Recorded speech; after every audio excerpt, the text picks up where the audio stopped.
Welcome to Penhold Talk Radio. On today's show, we will be looking at the recent Candidates Forum as nine candidates look to fill the 6 seats on council. This is Penhold Talk Radio.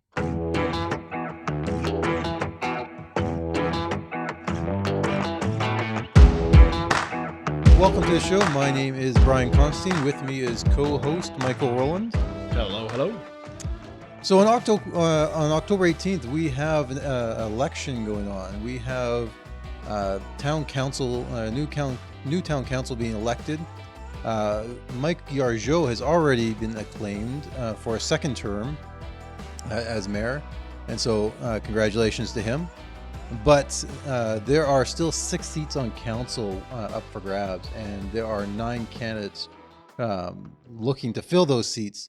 And so this last week they had their candidates forum and then the chance to present their cases. And so running for council this year is... We have Teresa Cunningham, Ken Denson, incumbent, Sean Ham, incumbent, Julia King, who is a former councillor and mayor, Michael Klitsch, Sean Cranenberg, incumbent, Tyrone Mueller, incumbent, Mike Walsh, incumbent, and Robin Edwards, who was unable to attend the forum.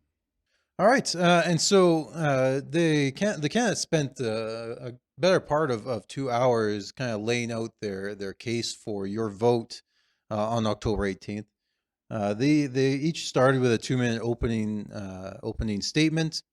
And for many of them, they shared common goals such as fiscal responsibility. So there's a lot of talk about the tax rate and desiring to bring it down. So that was all good to hear. There is common talk about crime in the city and ways we can help reduce that. There was talk about increasing the tax base by bringing in more businesses to the area. They also talked about wanting to improve the amenities around town, particularly with people being locked or being prevented with doing things indoors. A lot of council spoke to how they wanted to provide more outdoor activities for the community. And so those were all kind of common themes for most of the candidates. And then from there, they started to they went through a set of 6 questions, and the first one was on the role of counselor and how they viewed their role, or what their role would be as counselor.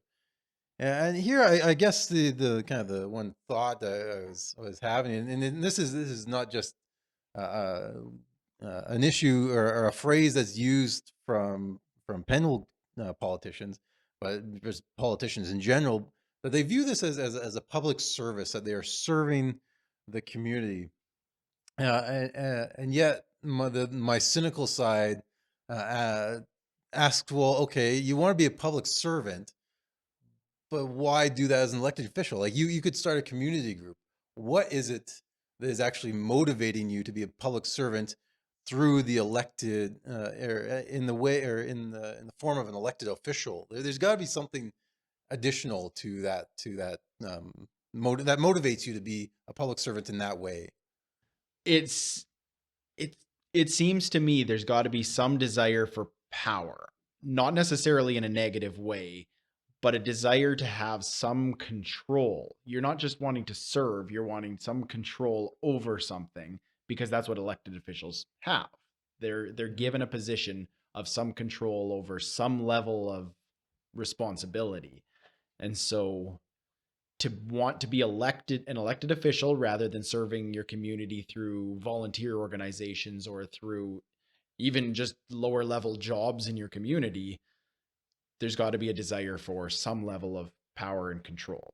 You know, the person who runs for elected official is someone who at least thinks their opinions or their thoughts or their ideas are in some way not superior necessarily, but their ideas are important enough that they have to be in positions of power to enact them, or something like that.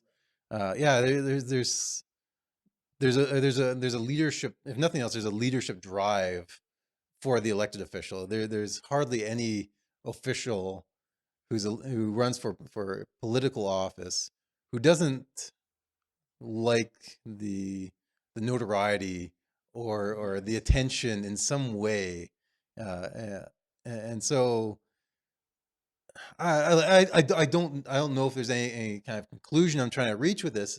It just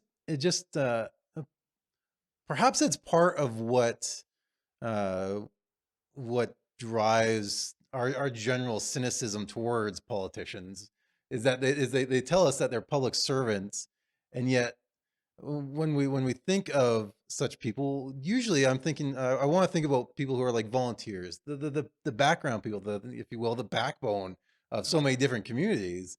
It's these silent people who are doing all this work, and yet it's these people who I see on TV all the time who claim the same title as public servant, and yet you're trying to tell me that the person who's elected to council or to the legislature is kind of is like this, like the person who organizes the kids club or something like that.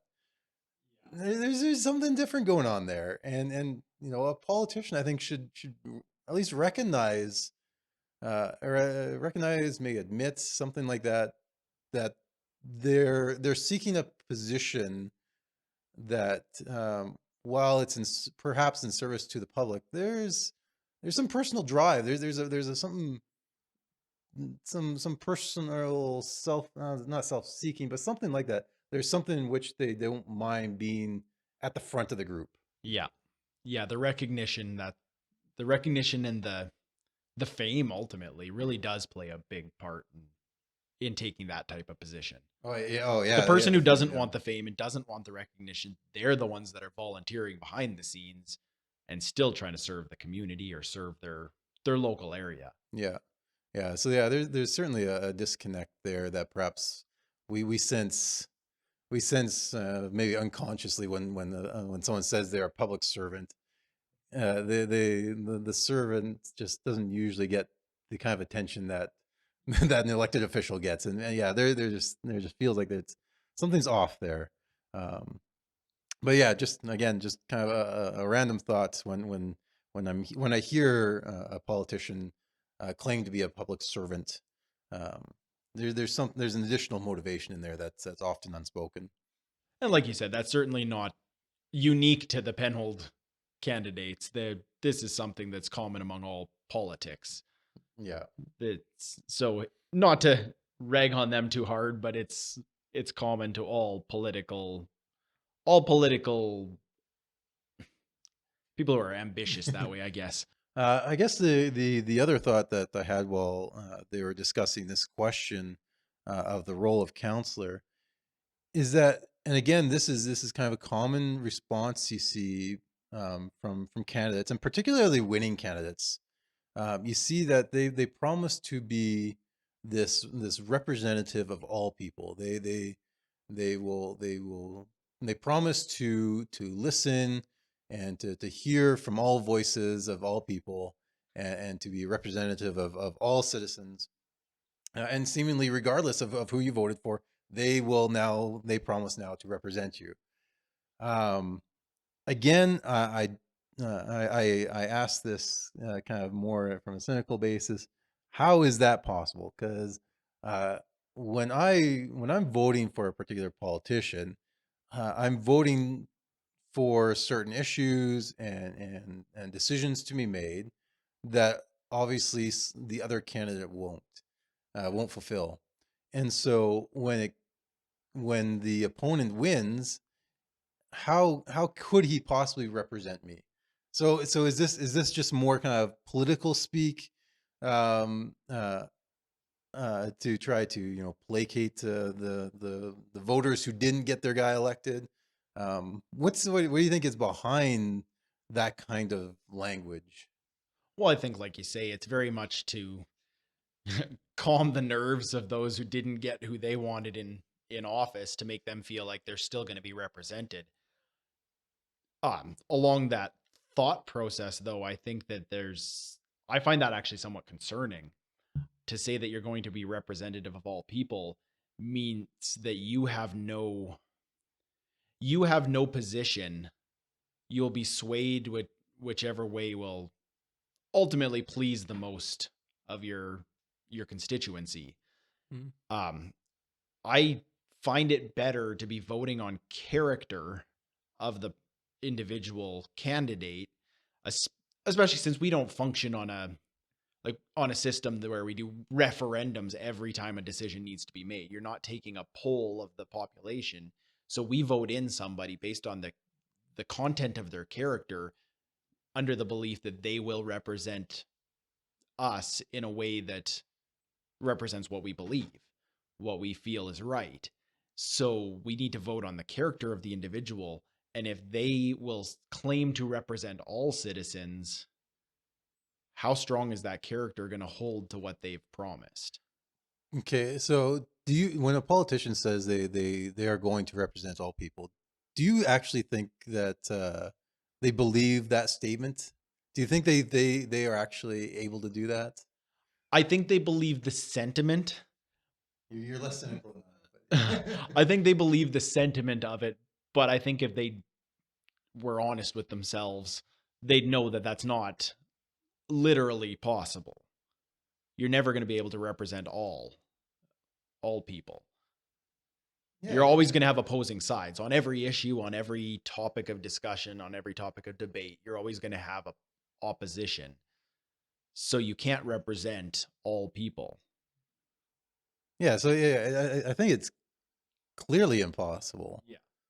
Um, so I don't see how they can actually claim to be saying this in a truthful way, or at least to be understood in that way, or to be understood to mean that now that I'm elected, I will do whatever everyone wants to do. Um, I'm just trying to look up because Trudeau obviously Pierre Trudeau, Justin Trudeau, yeah, Justin Trudeau recently was reelected prime minister, and he mentions very similar things. He Yeah, and like one in his acceptance or in his victory speech, he makes a line, but what we've seen tonight is that millions of Canadians have chosen a progressive plan.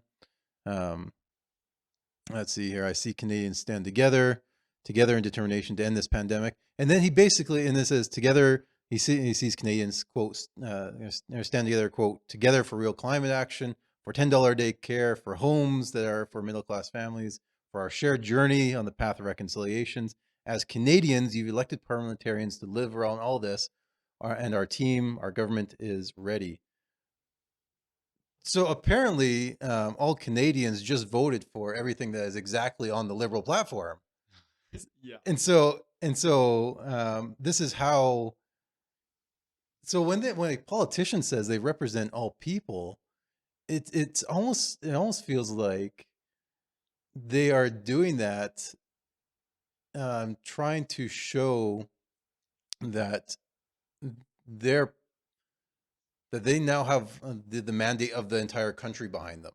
Yeah. They have been elected, prime minister of Canada. Therefore, Canada has elected them. It's kind of, uh, and so therefore, since Canada has elected them, well, Canada is all behind their platform, and therefore, since everyone's behind them, yeah, I can represent everybody.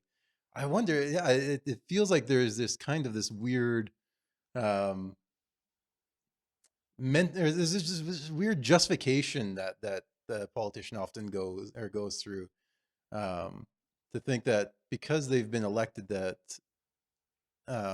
now all Canadians are going to kind of align themselves behind this leader, and so when they say that they are representative of all Canadians, you wonder if it's not with this kind of mentality to try to convince us that we all need to get in line behind him. On a less cynical view, I think the way I read it in a lot of cases This is not to say every time a politician says it, this is what they mean, but I read it more in the sense of they're ensuring everyone who didn't necessarily vote for them that they're still not going to be ignored. That this representative, because they are a representative of the people in some form of government, like in this case, if we elect a town councillor, they are representative of Penhold. They're ensuring everybody that they're not going to be ignored just because they didn't vote for you or for that person necessarily. So it's more almost a comforting statement of that we represent all of you, so we won't ignore those of you who are on a opposing side. It's a little more of a positive Sure, view, yeah, but yeah. I think that's the sentiment behind it in at least some cases. Yeah, in some cases, though that kind of perspective, it feels more like a parent tapping a kid on the head or something like that. It'll be okay. Yeah. Like you're still not gonna do like it's like yeah okay I heard you little Johnny, that's nice, you had that idea, but we're not going to do that. Oh yeah, yeah. It's yeah we didn't ignore you, we heard your Oh, I voice. don't deny that. We're I not gonna think do the that. sentiment and the seriousness of the sentiment sometimes fall in question, but Yeah. I think that's the idea behind it a lot of times when people say it. Hmm. Again, it's going to be one of those cases where the level that they actually mean it is probably in question Yeah, and so yeah, it's these. I think yeah, you can kind of classify this as almost one of those just kind of automatic political talking or phrase, one of those political phrases there. that we just throw out there. It doesn't end up meaning exactly what you mean. It's almost like a political tick. Yeah. It's just something that we throw in the political speech when we win. Yeah. Um, but yeah, I still hold to my kind of cynical view that part of that though is trying to convince people that you can now come behind me. I'm going to be your prime minister too. Um, uh, when they certainly don't have any intention to follow through, likely on the issues that I voted against them for. Yeah. Um, So kind of a call to fall in line with the majority who did vote. yeah, I think part of at least it seems like there's an undercurrent to it. From there, yeah, so the candidates at the town council um, answered the question on the role of counselor. They had a question on the three things that they most liked about Penhold, or most attractive, and three things they could improve. Um, I think I got a tally here, and I think yeah, it looked like at least a rough count, 7 of the 8 candidates mentioned the kind of the small town feel slash family atmosphere of Yeah. Penhold. Yeah, that seemed to be the Um, very first thing every one of them hit on was this small town family yeah, environment. which is good. Yep, yep. I'm in complete agreement with that. That's one thing I like about this place as well. Um, but other things they talked about were the community events, the local K to 12, which again another big check mark there, where you don't have to travel into Red Deer or into Innisfail to kind of complete your education. It's all housed right here in the small town of Penhold. Um, uh, those are the kind of the main ones. Um, Now, as much as they agreed on kind of the small town atmosphere, I think all of them in some way touched on ways to improve the town was outdoor amenities. Yeah. No, like almost all of them, they mentioned in some ways it was outdoor amenities. It was developing the grounds around the multiplex. It was improving trails. Um, um, they mentioned obviously the development of the skate park kind of being in line with kind of improving the amenities of town. So I think whatever council we get in this next election, I think we can expect to see more spending on outdoor amenities. Now, whether that is in line with what you want your council to be doing. That is, I guess, your call, but that's what that's what it looks like the direction of council will be going is improving some of the outdoor activities and recreation grounds around town. We also saw that many of them were in favor of increasing business or increasing the number of businesses in town. Again, this is driven by motivation to kind of increase the tax base of Penhold. So in order to facilitate or in order to fund all these amenities, it's not all on the backs of residents or on the back of Penhold residents, but in fact, we can pull a little bit from business as well. Though here again, there in the end there is only one taxpayer. So let's remember this. It's it's not like um, it's not like because business comes in that we are then pulling taxes from some sort of um, faceless organization. Like these businesses still represent families and individuals, and so I don't want I wouldn't want council to feel like um, that businesses could be perhaps taken advantage of a little bit more easier because it's not the family down the street that I've raised taxes on. It's that storefront over here that I have. Well, I think that's where some of the push for more of an industrial type sector falls. It's you're less attached to a small business, a family run operation. Typically, when you hit the industrial level, that's a big entity and a large tax base. And that's Mhm. where, when you look at all the bigger centers, like you look at Red Deer, and part of the reason their tax rate can be as low as it is the large amount of industrial they're able to accommodate that brings in a good amount of taxes. Yeah. Um, Now, what I found kind of ironic with that, now I understand wanting to expand the tax base to lower the taxes, but how every one of them, like you pointed out, like the small town family atmosphere, and then on their things to improve, several of them talk about it growing this town. Hmm. You start to push away from the small town family atmosphere if you move to a large industrial and commercial sector. So, Yeah, it certainly ends up presenting kind of the question: how big can you get until you lose that small town yeah. feeling? Yeah, and that I thought that throughout much of this is how far can we go before we don't feel like a small town anymore? We become a small city. Yeah, yeah, I think that's something that you need to be aware of because as much as we might like to convince ourselves, um, you cannot keep that same atmosphere with 3,000 as you do with 10,000 or 20,000. Those are just different.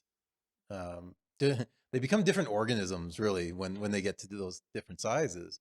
The number of people impact the feeling of a community, and so as you get larger, um, if nothing else, what you end up getting is kind of smaller, kind of communities within the larger towns or Yeah. something like that, and so you don't get the full cohesion of the entire town. And yeah, that's something that I guess the people of Penhold are going to have to decide whether or not this is how far do they want Penhold to expand. Yeah. And there's always that I guess one pushback is if you're not growing, you're dying kind of mentality. But there's like it doesn't necessarily. I don't know if that's a necessary truth. No. I don't think that has to be the case. Um, Certainly, you want some sort of vibrancy. You don't want stagnation. And so, but vibrancy, I think, it goes beyond just kind of merely bringing in new blood, as it were, or new people, new residences, new businesses. Vibrancy, I think, kind of emerges from the people themselves who are often already here. Um, and so you can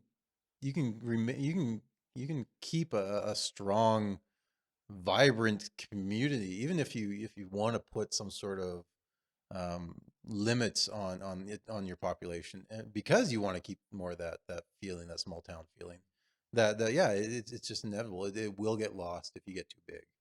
Um, and so that is something, especially when later on in the night, they thought they had vision. There's a question about, what is your vision for 20 years? Yes. And this is where some of this kind of, That's where my biggest concerns came yeah, up. Like, I like the small town feel. I like this kind of very family oriented and connected neighborhood.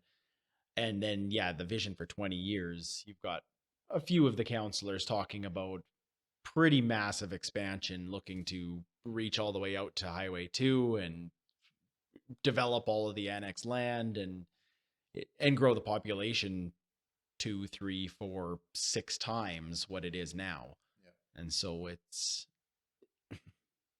a direction that I'm sure not everybody in Penhold is fond of.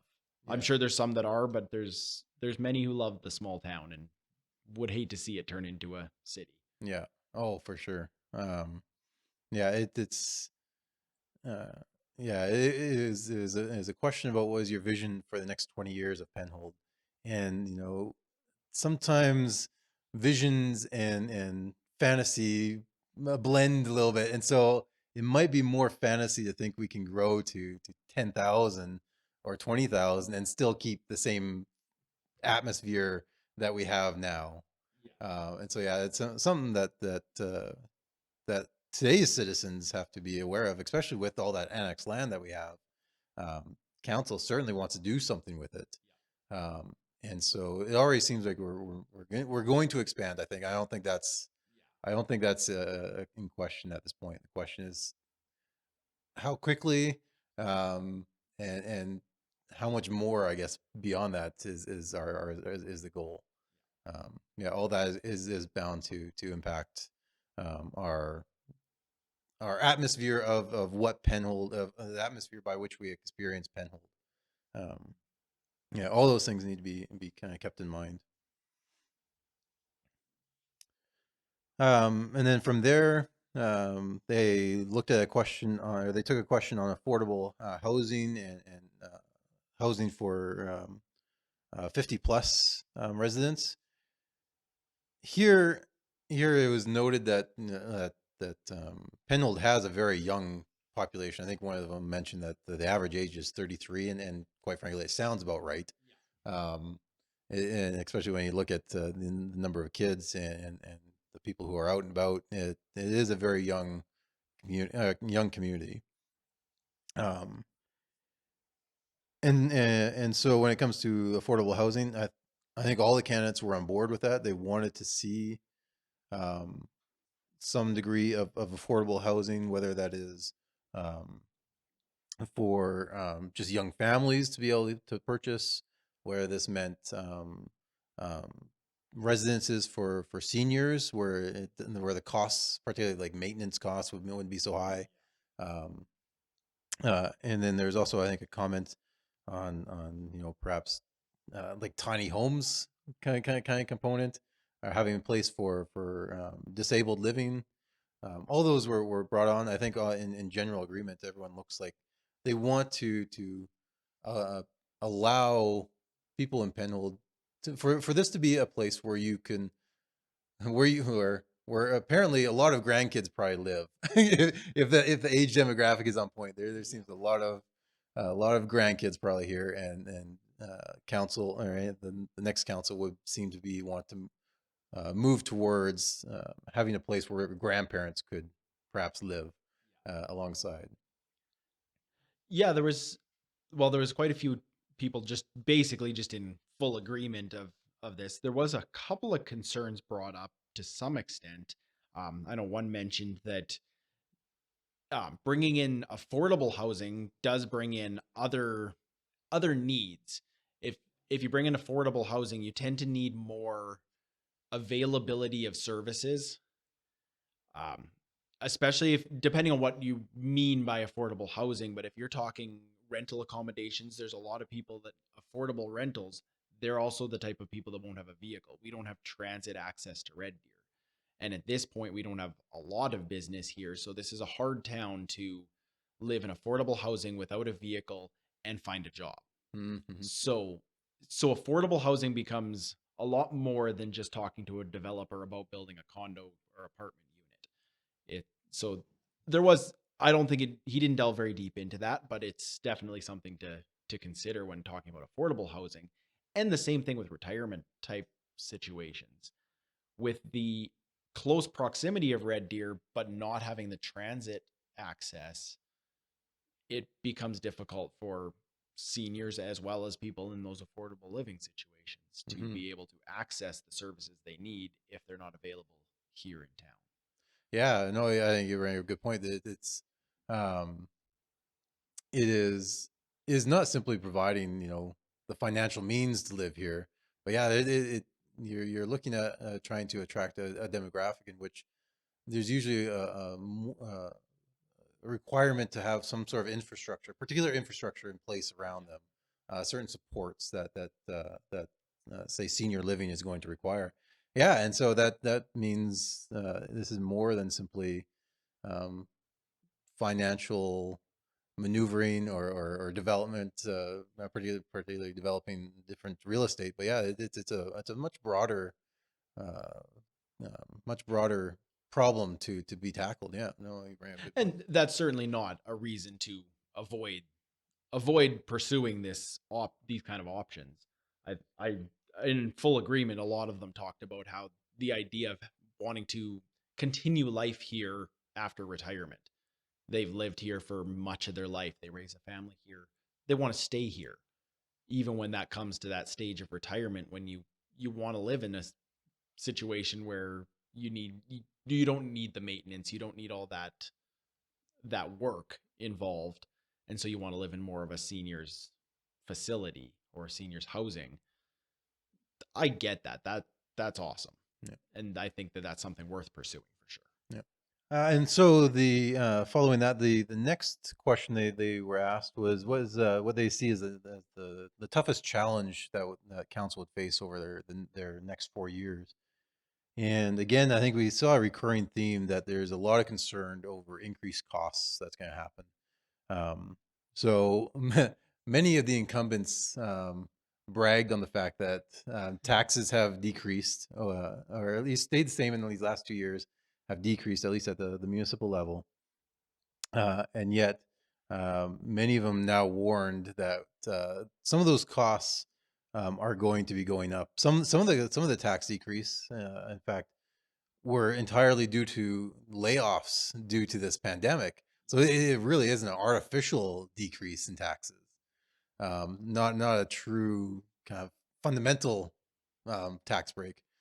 And so with the pandemic, hopefully waning over the next over the over let's put over the 4 years. Let's just get a big window here. Yeah. Waning over these next 4 years, um, the town is going to likely have to hire more staff back to fulfill a lot of these tasks that council has plans for. So that's automatically going to raise costs. There was talk about how there's less provincial grant money for bigger projects. Another big one was provincial. The provincial government is downloading the policing costs onto municipalities, and Penhold crosses that threshold in which we will have to be paying a certain amount, and not an insignificant amount either Yeah, we were for at the they were council. saying 94,000 this last year, and we're anticipating by 2024 it was supposed to be 200 and some thousand. Something like So that. Those numbers sound pretty it's a close. significant chunk of money. So Yeah. taxes have to reflect that. Yeah. So it's something that I guess we have to be those who live in Penhold are gonna have to be bracing for, at least not be surprised by if taxes do go up. So that ends up being the question of how much value can council get out of those taxes. I think a couple of them kind of mentioned um, that even though taxes are going to go up, that council does its best to get the most for those tax dollars. Um, it just does not seem to be at this point any likelihood that we could keep the same services, and certainly not increase the amenities that are talked about without having to pay for those with our taxes. And then from there, was probably the surprise question of the night, was the question on diversity and council's role, or how council would address, um, or how it would improve the diversity of the community, including LGBTQ. And here, I think it was clear that this caught a lot of councilors off guard, or a lot of or candidates off guard with this one. This is not usually a question I think is faced on such a small level as Penhold Town Council Candidate Forum. And so, yeah, a lot of councilors struggled with this one, not because I don't think they're opposed raising or to quote diversity, um, but they understand the political landmines that are just fill this space. Yeah, that fear of misspeaking, fear of offending. It's a dangerous territory to walk through, this topic of diversity. Yeah. Now, I guess in like on just a simple on the basic level, I don't think there's anyone who's opposed to diversity. Diversity of skills, diversity of ideas, diversity of culture. Um, yeah, if you've gone to a restaurant, you like diversity of culture. Yeah. No one wants to go to the same restaurant, especially if it's probably a Canadian restaurant. There wouldn't be much there, I don't think, save for maybe a bowl of poutine or something. We're glad to have a variety of restaurants, and so yeah, I think we appreciate kind of the cultural diversity. Um, but what I think is the problem here, I think what a lot of the candidates struggled with is they understand that this word diversity is not, um, it is if you will a cultural code word.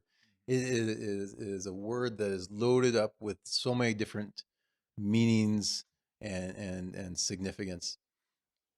It is not merely whether or not you want to see different people, different uh, skills brought into a certain community. Um, but diversity has become this byword, um, by which we mean, are you willing to accept and celebrate all things different? Um, and if you're not, well, then that's where the other labels come out, like homophobia or bigotry or something like that.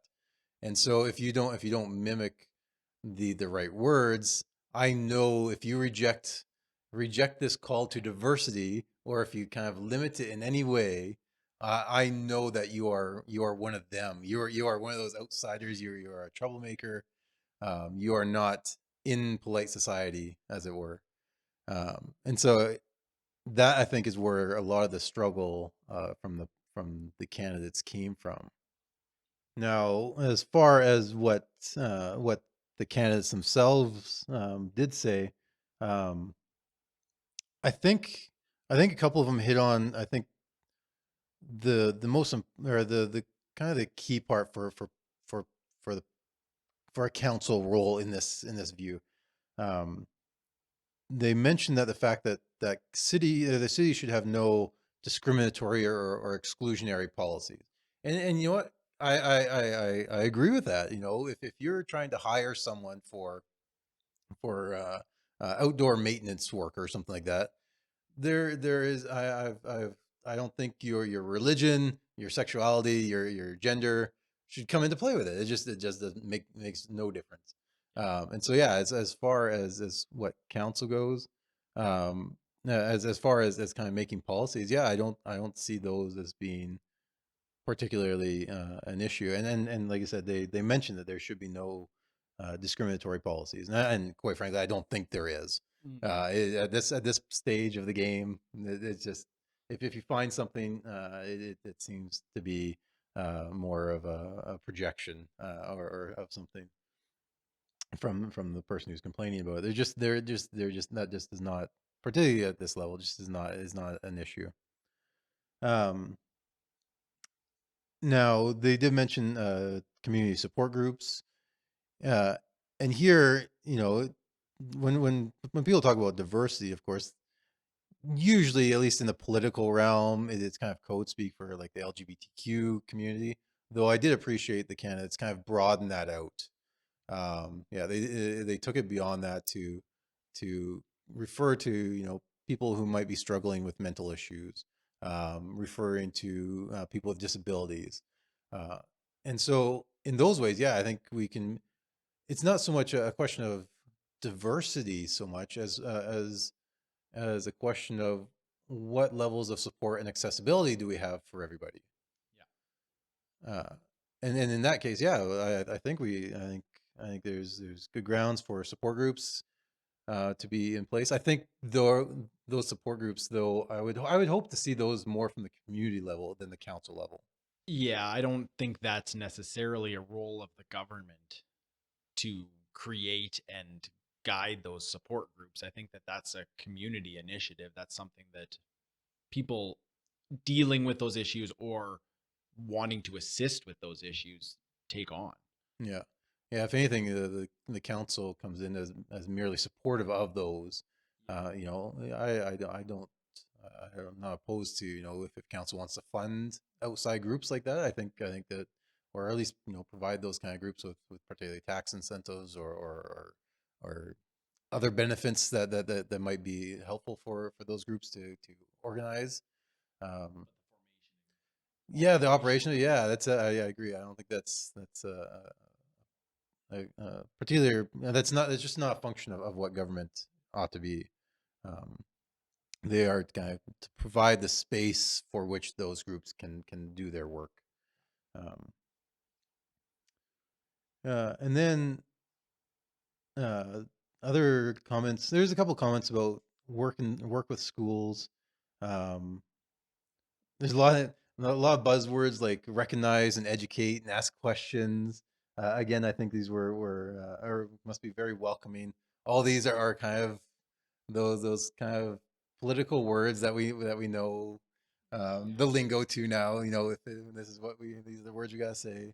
And it's getting to that kind of religious kind of component. You know the special words of that community. If you're a Christian, you have a certain Christian lingo that you use, and in many cases, these issues around many things like diversity and inclusion have their own special language now that must be kind of recited. So a lot of them did that, and then there's also a couple of them kind of talked about rainbow crosswalks, the rainbow lighting, rainbow flags.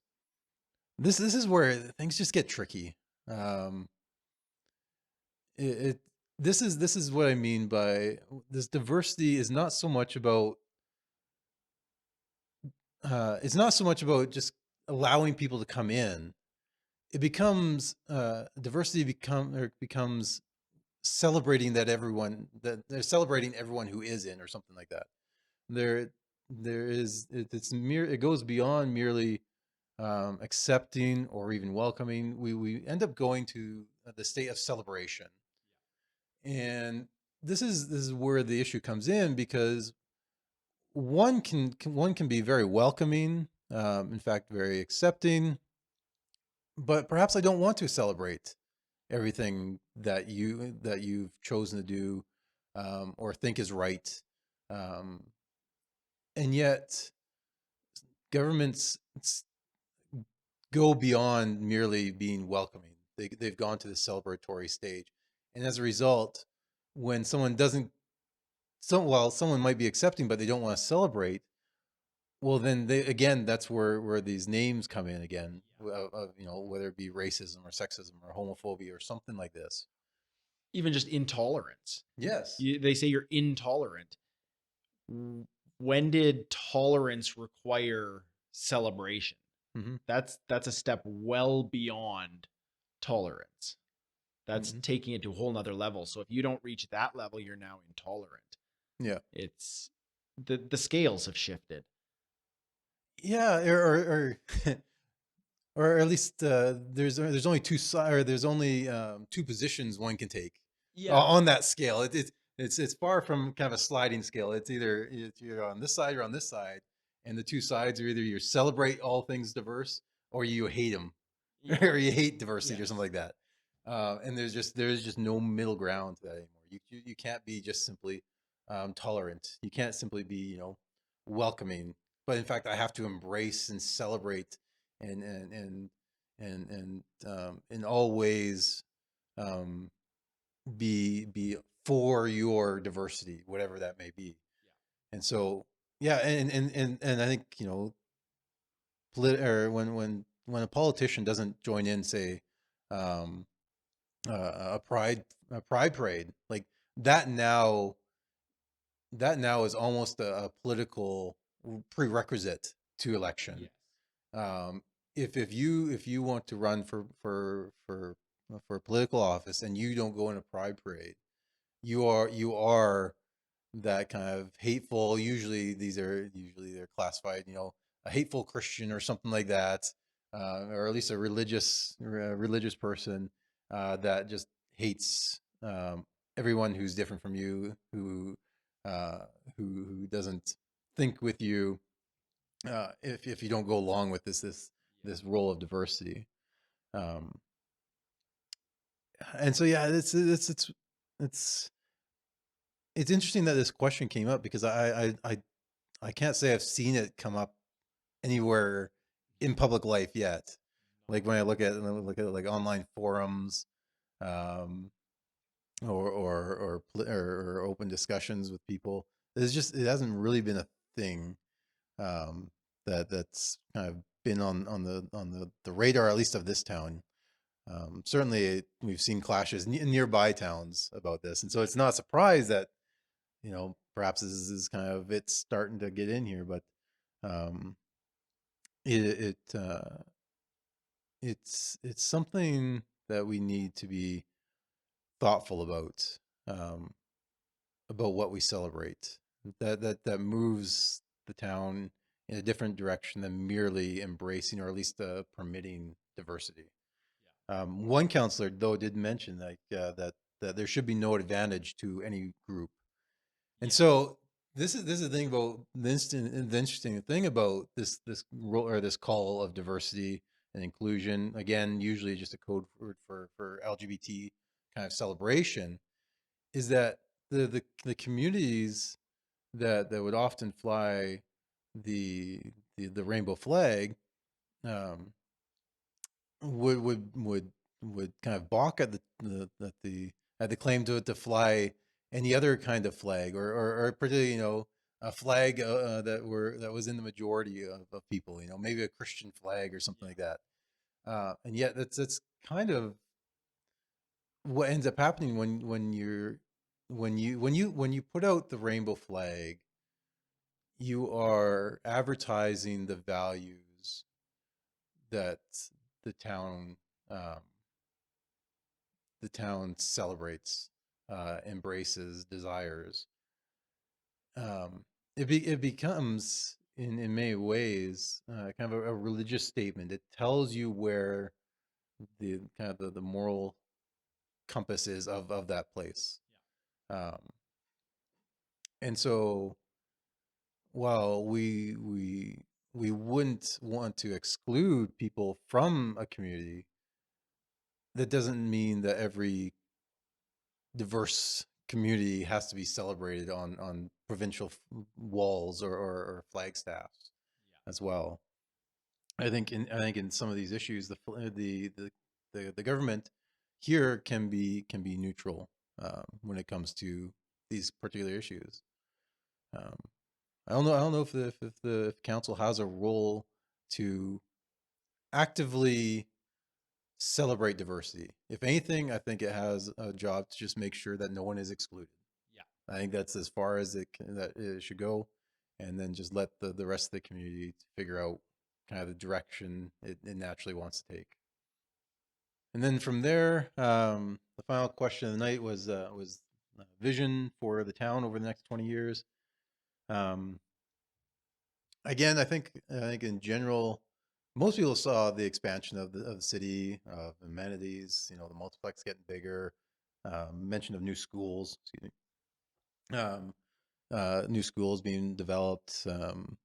So I think they just see a fruition of a lot of plans that are kind of in the works already.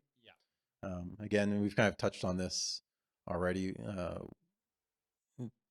think the biggest question is how big do we want to get, and what are we willing to sacrifice in pursuit of getting bigger?